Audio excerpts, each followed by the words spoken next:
ইসরায়েলকে আরও 2 জিম্মির মরদেহ ফেরত দিল হামাস, যেগুলো এরই মধ্যে পৌঁছেছে তেল আবিবে।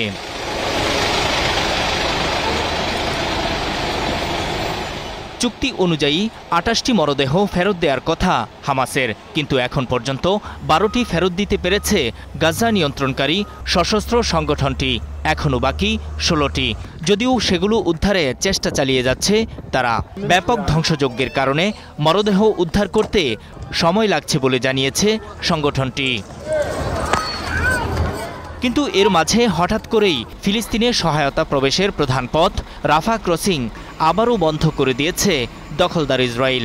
দেশটি বলছে সব জিম্মির মরদেহ ফেরত দেওয়ার আগ পর্যন্ত বন্ধ থাকবে ক্রসিং।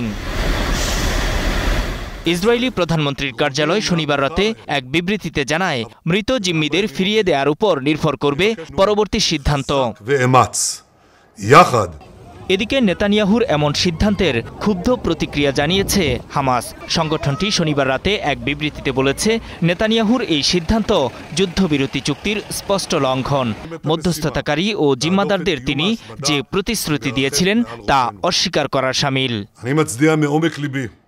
হামাস আরও বলেছে, রাফা ক্রসিং অব্যাহতভাবে বন্ধ করে দেওয়ার ফলে ধ্বংসস্তূপের নিচে এখনও যেসব জিম্মির মরদেহ রয়েছে সেগুলো অনুসন্ধান ও শনাক্ত করতে প্রয়োজনীয় সরঞ্জাম প্রবেশে বাধা সৃষ্টি করবে, ফলে দেহাবশেষ উদ্ধার ও হস্তান্তর বিলম্বিত হবে। গত 10 অক্টোবর ইসরায়েল ও হামাসের মধ্যে যুদ্ধবিরতি কার্যকরের পর প্রতিদিন সহায়তাবাহী 600 ট্রাক প্রবেশের অনুমতি দেওয়ার কথা থাকলেও এর অর্ধেক ট্রাকই প্রবেশ করতে দিচ্ছিল না ইসরায়েল। ফলে দীর্ঘ লাইনে দিনের পর দিন দাঁড়িয়ে থাকতে হচ্ছে সহায়তাবাহী ট্রাকগুলোকে। এর মধ্যে এখন আবার রাফা ক্রসিং বন্ধ করে দিল দখলদাররা। ফলে খাদ্য সংকটে থাকা গাজাবাসী আরও সংকটে পড়বে। নূর মোহাম্মদ, স্টার নিউজ।